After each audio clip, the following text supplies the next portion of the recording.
Ma foi, mourra dans un lit d'hôpital le 27 avril de la même année.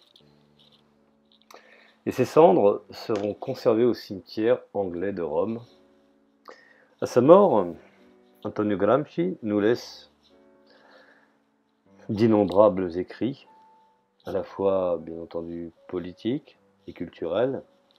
Et je dirais même que ceux-ci sont considérés avec une grande attention par les intellectuels, les chercheurs, les spécialistes italiens, mais tout autant étrangers, appartenant bien entendu à tous les courants. Et les pièces considérées comme les plus importantes sont celles, bien entendu, produites pendant, je dirais, cette période de prison. Alors, l'ouvrage Quaderni dal carcere, ces lettres de prison, qui sont des recueils de pages écrites de 1929 à 1935, publiés bien entendu à titre posthume, avec les titres suivants: Le matérialisme historique et la philosophie de Benedetto Croce, Les intellectuels et l'organisation de la culture, le Risorgimento, Notes sur Machiavel, La politique et l'État moderne, littérature et vie nationale. Et à côté de ceci, on pourra trouver, ou on peut trouver, ou nous trouverons une autre collection, celle bien entendu de ces fameuses lettres de prison et même de ces correspondances qui sont également publiées à titre posthume.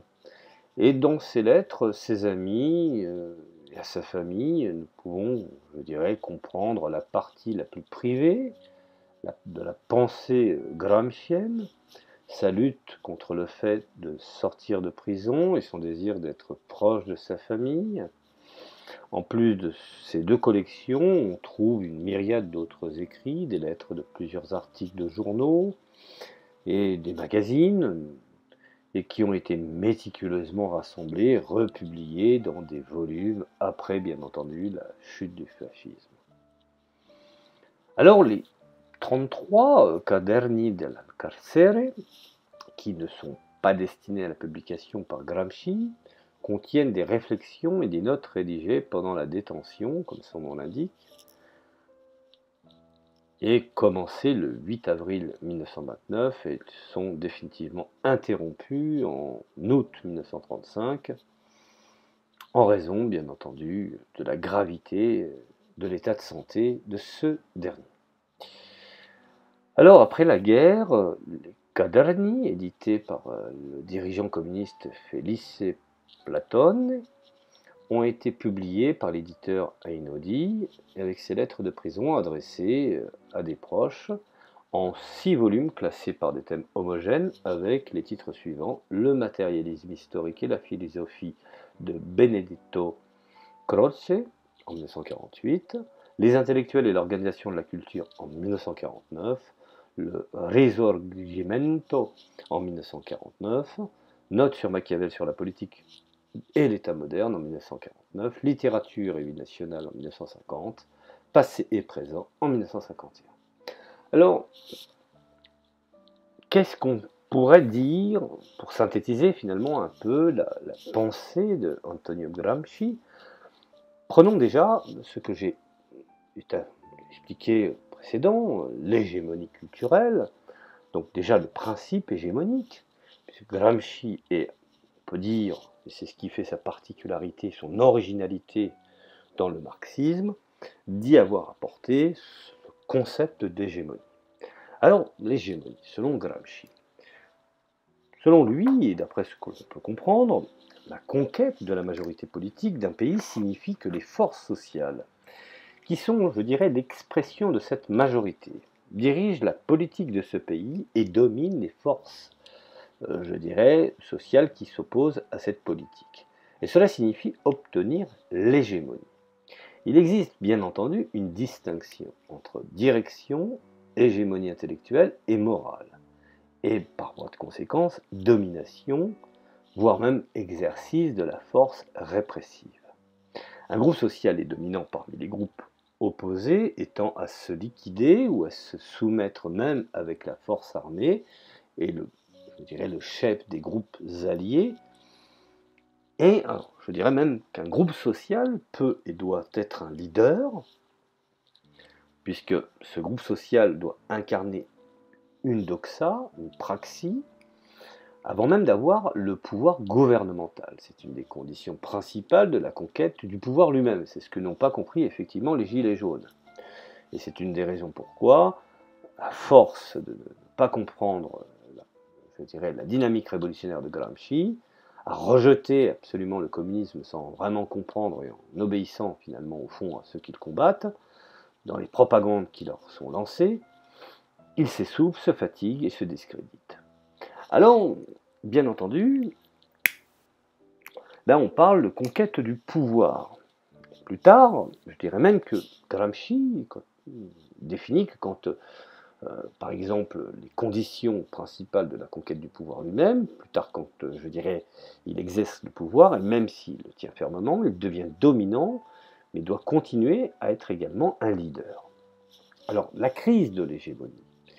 Il faut savoir qu'il y a crise de l'hégémonie. Gramsci en a parlé. Il se manifeste lorsque, même en maintenant son propre, je dirais, dominion, c'est-à-dire sa propre puissance, les classes sociales politiquement dominantes ne sont plus en mesure de diriger toutes les classes sociales, ni de résoudre, je dirais, les problèmes de la communauté entière, et même, ma foi, d'imposer leur propre conception du monde. Et à ce stade, si je dirais, la classe sociale subalterne parvient à proposer des solutions concrètes aux problèmes laissés en suspens par la classe dirigeante, je dirais même elle peut devenir un leader. Et en élargissant sa conception du monde à d'autres couches sociales, elle peut même créer un nouveau bloc social, à savoir une nouvelle alliance de forces sociales devenant hégémoniques. Le changement dans l'exercice de l'hégémonie est un mouvement révolutionnaire qui se produit initialement au niveau de la superstructure au sens marxien, c'est-à-dire purement marxiste, à savoir politique, culturelle et idéale. Alors, bien entendu, direz-vous que ce concept qui a été défini par Antonio Gramsci a été avant tout défini par un Italien. Et si on analyse par exemple l'histoire de l'Italie, ou l'histoire italienne, prenons par exemple ses écrits sur le Risorgimento, en particulier Gramsci note que l'action de la bourgeoisie aurait pu revêtir un caractère révolutionnaire si elle avait obtenu le soutien, je dirais, sans faille ou le soutien important des masses du peuple, en particulier des paysans, qui constituaient la majorité de la population. Alors, la limite de la révolution bourgeoise en Italie consistait à ne pas être dirigée par un parti jacobin, comme en France par exemple, où la campagne qui soutenait la révolution était décisive, je dirais, pour la défaite des forces de la réaction aristocratique. Alors, le parti politique italien le plus avancé à l'époque était le Parti d'action de Mazzini et de Garibaldi, et qui ne savait pas comment régler le problème de l'alliance des forces bourgeoises progressistes avec la classe paysanne. Garibaldi, par exemple, en Sicile, distribuait les terres de l'État aux paysans, mais les garibaldiens eux-mêmes, je dirais, les paysans réprimés, se révolteraient contre les barons propriétaires fonciers, afin de conquérir l'hégémonie contre les modérés dirigés par, je dirais, les fameux propriétaires. Alors le parti d'action aurait dû se lier aux masses rurales, en particulier dans le sud de l'Italie, pour être jacobin, en particulier pour le contenu socio-économique, la connexion des différentes classes rurales réalisée, n'ayons pas peur de le dire, dans un bloc réactionnaire, traversant bien entendu les diverses classes intellectuelles, légitimistes, cléricales. L'Église était très présente. Alors, il ne pourrait être dissous pour atteindre une nouvelle formation libérale nationale que s'il existait une force dans deux directions. Alors, au contraire, on peut dire que les Cavouriens ont su se mettre à la tête de la révolution bourgeoise en absorbant à la fois les radicaux et une partie de leurs propres adversaires, et cela est dû que les forces, je dirais, modérées entretenaient une relation organique avec leurs intellectuels propriétaires terriens et les dirigeants industriels. À l'instar des hommes politiques qu'il représentait, les masses populaires sont restées passives dans le compromis obtenu entre les capitalistes du Nord et les propriétaires terriens du Sud. Un peu aujourd'hui ce qui coûte finalement au fond de ce coup d'épée dans l'eau, de cette révolution manquée que sont les Gilets jaunes, puisqu'ils attendent le compromis. Alors, le Piémont a assumé le rôle de la classe dirigeante, même s'il n'existait d'autres groupes de classes dirigeantes favorables à l'unification, mais ces noyaux ne voulaient diriger personne, c'est-à-dire ne voulaient pas concilier leurs intérêts et aspirations avec ceux d'autres groupes. Ils voulaient dominer, ne pas diriger. Vous voyez, entre la problématique du pouvoir où on domine, on ne dirige pas, où on gère, on ne gouverne pas. Donc tous ces éléments font partie de l'hégémonie que Gramsci a su disséquer et bien nous expliquer en faisant de la dichotomie. Alors, bien entendu, revenons à ces différents groupes d'aspiration qui, finalement, au fond, comme je le disais, ils voulaient dominer et non pas diriger, et encore ils voulaient que leurs intérêts soient dominés par leur peuple, c'est-à-dire qu'ils voulaient qu'une nouvelle force indépendante de tout compromis et de toute condition devienne l'arbitre de la nation. Cette force était Piémont, et qui avait une fonction comparable à celle d'un parti. Ce fait, je dirais, la plus haute importance pour le concept de révolution passive, c'est-à-dire que ce n'est pas un groupe social qui est le chef d'autres groupes, mais qu'un État, même limité en tant que puissance, est le chef du groupe, qui devrait être un chef, je dirais, de mettre à sa disposition une armée, une force politico-diplomatique, et qu'un État, finalement, au fond, remplace les groupes sociaux locaux pour diriger la lutte pour le renouveau. Et qui, ma foi, est l'un des cas dans lesquels ces groupes remplissent une fonction de domination et non de gestion, de dictature sans hégémonie, ainsi que pour Gramsci, le concept d'hégémonie diffère de celui de dictature. Il ne s'agit que de domination, c'est-à-dire de capacité de direction. Comprenons-nous bien dans les termes et dans les mots de ce qu'ils veulent dire. Alors, bien entendu, Gramsci parle d'une manière générale, pour être honnête, des classes inférieures.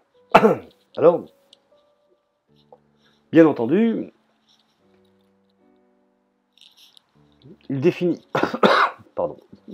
les classes inférieures qu'on pourrait appeler d'une manière générale le prolétariat urbain, ruraux et même de la petite bourgeoisie qu'on pourrait qualifier aujourd'hui entre,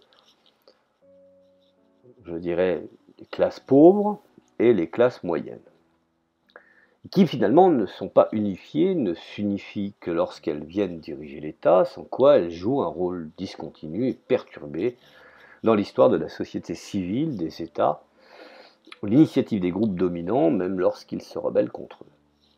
Alors le bloc social, l'alliance politique de différentes classes sociales formée en Italie par des industriels, des propriétaires terriens, des classes moyennes, une partie de la petite bourgeoisie, n'est pas homogène, elle est traversée par des intérêts divergents, mais elle constitue une politique appropriée, et j'ai même une culture et une idéologie ou un système d'idéologie qui empêche ces conflits d'intérêts.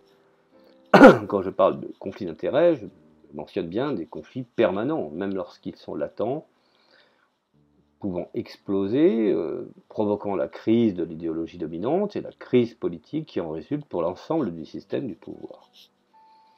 Alors, en Italie, bien entendu, l'exercice de l'hégémonie de classe dirigeante est, je dirais même, a été partiel parmi les forces qui contribuent, je dirais, à la préservation du bloc social. Où se trouve l'Église catholique, qui se bat pour maintenir l'union doctrinale entre fidèles éduqués et non instruits, charbonniers, intellectuels et simples d'esprit, entre dominants et dominés, afin d'éviter des fractures irréparables qui existent néanmoins et qui n'est en fait capable de soigner, mais seulement de contrôler. Vous voyez, c'est la différence entre une vraie paix et une stabilité. Alors l'Église romaine a toujours été, je dirais, la plus tenace dans la lutte pour prévenir officiellement.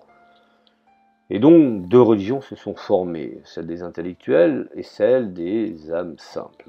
Une lutte qui a fait ressortir le pouvoir organisateur dans le domaine de la culture du clergé, et qui a donné certaines satisfactions aux exigences de la science et de la philosophie, mais avec un rythme, ma foi, je le déplore, assez lent et méthodique, afin que finalement les mutations ne sont pas perçues par la masse des gens simples, bien qu'elles paraissent révolutionnaires et démagogiques pour les fondamentalistes. Même si la culture dominante d'empreinte, je dirais, idéaliste, exercée par les écoles philosophiques, finalement, n'a pas su créer une unité idéologique entre le bas et le haut, entre le simple et les intellectuels, à tel point qu'elle a toujours considéré la religion comme une mythologie, n'a même pas tenté de construire une conception qui pourrait remplacer la religion dans l'éducation des enfants, par exemple. Et ces éducateurs, sans être religieux non confessionnels et athées, accordent l'enseignement de la religion parce que la religion est la philosophie de l'enfance, de l'humanité, qui se renouvelle dans chaque enfance non métaphorique. Alors, la culture laïque dominante utilise la religion précisément parce qu'elle ne pose pas de problème de l'élévation des classes populaires au niveau des classes dominantes, mais au contraire de les maintenir dans une position finalement au fond de subordination. Alors nous en arrivons effectivement, après, je dirais, la conception de l'hégémonie de Gramsci, et finalement au fond de son analyse sur les classes inférieures, et c'est pourquoi effectivement elle n'accède jamais je dirais, au pouvoir, nous en arrivons fatalement à ce que Marx définissait comme la conscience de classe. Alors le conflit entre intellectuels et simple, je dirais, individu lambda, peut être corrigé par cette politique qui n'a pas tendance à garder, je dirais, l'individu simple dans sa philosophie primitive, au sens bien entendu commun du mot, mais plutôt à les amener à une conception supérieure de la vie. Action politique menée par la philosophie de la praxis. Nous en arrivons, ce que définissait en son temps également Michel Clouscar. Comme l'appelle Gramsci, le marxisme, non seulement pour cacher, je dirais, une certaine forme d'écriture, à la censure répressive des prisons, mais en s'opposant aux cultures dominantes de l'Église et à l'idéalisme qui peut conduire les subalternes à une conception supérieure de la vie. Je prends le cas d'espèce de Rousseau vis-à-vis de l'Église. Rousseau nous a apporté le concept de la raison, et finalement, au fond, c'est en cela que Gramsci n'a eu de cesse de réfléchir. Alors, s'il affirme le besoin de contact entre intellectuels et gens simples, il ne s'agit pas de limiter, je dirais, l'activité scientifique, de maintenir une unité au bas niveau. Vous savez, quand les gens sont finalement égaux, c'est quand ils sont en bas. Et quand je parle de bas niveau, c'est le bas niveau des masses. Mais précisément dans le but de construire un bloc, je dirais, intellectuel moral, qui permettrait un progrès intellectuel de masse, et pas seulement quelques groupes intellectuels politiquement. Et même, dirions-nous, le chemin qui mène à l'hégémonie du prolétariat passe donc néanmoins par une réforme culturelle et morale de la société. Cependant, je voudrais préciser que l'homme, qu'on pourrait appeler l'homme masse active, et ce n'est pas péjoratif, c'est-à-dire la classe ouvrière, n'est en général conscient ni de la fonction qu'il peut remplir, ni de son véritable état de subordination. Nous l'avons bien vu à partir de mai 68 en France avec le libéralisme libertaire bien défini par Michel Clouscar. Pourrions, comme Bendit, prôner l'anticapitalisme et finir comme conseiller chez Macron. Alors, le prolétariat, écrit Gramsci, n'a pas une conscience théorique claire, je dirais, on pourrait qualifier de son travail, qui est aussi une connaissance du monde tel qu'il le transforme. Ça veut dire d'avoir cette conscience théorique qui peut même être en contraste avec son travail. Il fonctionne pratiquement et possède en même temps une conscience théorique héritée du passé. Acceptée, j'y dirais, généralement, sans discernement, la véritable compréhension critique de soi a lieu à travers une lutte d'hégémonie. On en revient encore à l'hégémonie. Et quand je parle d'hégémonie, je parle d'hégémonie politique cette fois-ci, non pas culturelle. Et de directions opposées, d'abord dans le domaine de l'éthique, puis en politique, pour parvenir, il n'y a pas peur de le dire, à une élaboration supérieure de sa conception à la réalité. Alors la conscience politique, c'est-à-dire de faire partie d'une force d'hégémonie, ou une force qu'on pourrait dire hégémonique particulière, où la conscience de soi critique signifie la création d'un groupe intellectuel organique pour la classe, car s'il peut se distinguer et devenir indépendant, il faut s'organiser, il n'y a pas d'organisation. Et ça, c'est une chose qui est claire. On le voit par exemple avec les Gilets jaunes, il n'y a pas d'organisation sans intellectuels. C'est une évidence. Sinon, le mouvement se fatiguera et mourra dans des divisions et des dissensions. Il sera néanmoins non seulement fatigué par les coups de boutoir du pouvoir, mais en plus n'aura plus, je dirais, par son temps de durée, s'essoufflera dans le temps. Alors, quand je dis qu'il n'y a pas d'organisation sans intellectuels, il y a une couche de personnes spécialisées dans l'élaboration qu'on pourrait qualifier de conceptuelle et philosophique. Alors, bien entendu, ce serait faire défaut à Antonio Gramsci de ne pas parler effectivement d'un autre élément important, et on le voit aujourd'hui dans le rejet des partis politiques, et c'est très bien vu, puisque les masses aujourd'hui rejettent les projets politiques, alors ils jettent effectivement l'eau avec le bébé. Excusez-moi l'expression, ça veut dire qu'en rejetant le parti politique, qui sont corrompus et au pouvoir, ils rejettent aussi le fait de se constituer en parti politique. Donc, ils acceptent ce que l'ennemi leur a conseillé de faire. Finalement, au fond, inconsciemment ou consciemment, ne soyez pas un parti politique, comme ça vous serez divisé, vous serez incapable de vous unir et vous ne constituerez pas une force, je dirais, dangereuse pour notre pouvoir sans faille et sans partage. Alors, Machiavel a déjà indiqué, je dirais dans les États unitaires européens modernes, que l'Italie aurait dû faire sa part pour surmonter la crise dramatique provoquée par les guerres, qui bien entendu ont dévasté la péninsule depuis le XVe siècle. Je vous invite à lire Le Prince de Machiavel, où, petite phrase intéressante, Le Prince de Machiavel, donc Machiavel n'existait pas dans la réalité historique, ne se présentait pas au peuple italien avec des caractères d'immédiateté objective, mais était une pure abstraction doctrinale. Symbole du chef idéal, mais les éléments passionnels et mystiques, ou même mythiques, se résument et deviennent vivants dans la conclusion, dans l'invocation d'un prince réellement existant.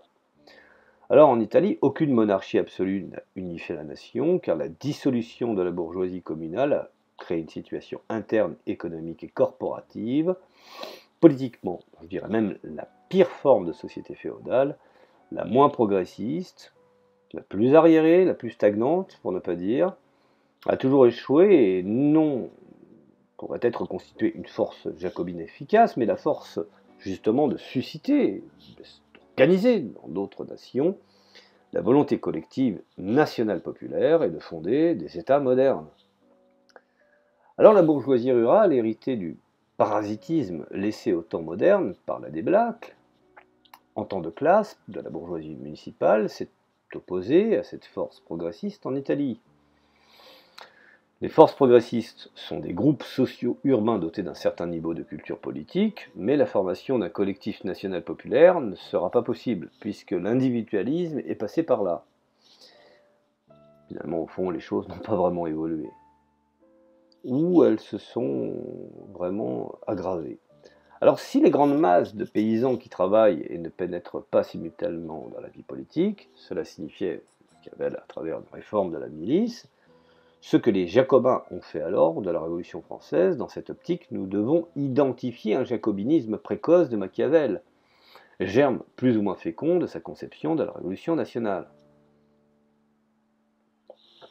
Et oui, si la Révolution française a réussi, c'est qu'il y a eu des chefs, de Robespierre à Danton, à Camille Desmoulins. Et donc, cela est un exemple, et on le voit aujourd'hui dans tous ces mouvements qui ont des revendications, et qui ne sont plus capables de se réapproprier par une certaine forme d'hégémonie le pouvoir qui leur appartient. en faisant fi, effectivement, des pieux ancêtres, entre guillemets, qui ont réussi, par le fait, bien entendu, de se mettre derrière des intellectuels et, ma foi, des chefs. Alors aujourd'hui, le prince invoqué par Machiavel ne peut pas être un individu réel et concret, mais un organisme, qui incarne, je dirais, un esprit. Et cet organisme est déjà donné par le développement historique et constitue, en définitive, le parti politique. La première cellule dans laquelle nous résumons les germes de la volonté collective à devenir universelle et totale. Le parti est l'organisateur d'une réforme intellectuelle et morale qui se traduit concrètement par un programme de réforme économique devenant ainsi la base d'une laïcité moderne, voire même d'une laïcisation complète de toute vie et de toute relation, je dirais, douanière. Alors, pour qu'une partie existe et devienne historiquement nécessaire, 3 éléments fondamentaux doivent en découler. Premièrement, un élément répandu, commun, où les hommes moyens, dont la participation est offerte par la discipline et la fidélité, pas par des esprits créatifs et hautement organisationnels, ils sont une force en ce qu'il y a ceux qui centralisent et organisent discipline, voire même en l'absence de cette force de cohésion, ils se disperseraient et s'annuleraient dans une poussière impuissante. Nous avons tous les éléments qui expliquent aujourd'hui les mouvements qui, finalement, au fond, sont incapables de rivaliser avec ceux qui sont au pouvoir. Eux ont une doxa, ils ont une praxis, ils ont un outil, ils ont un programme, ils sont capitalistes, ils sont ultralibéraux, ils ont un marché. Quelles sont les forces en présence qui peuvent leur apporter une alternative? Je n'en vois pas.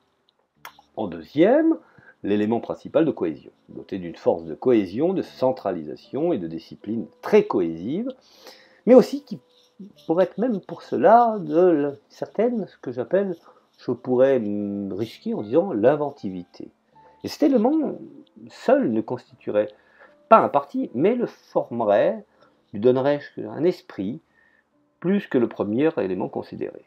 On parle de capitaine sans armée, mais en réalité, il est plus facile de former une armée que de former des capitaines.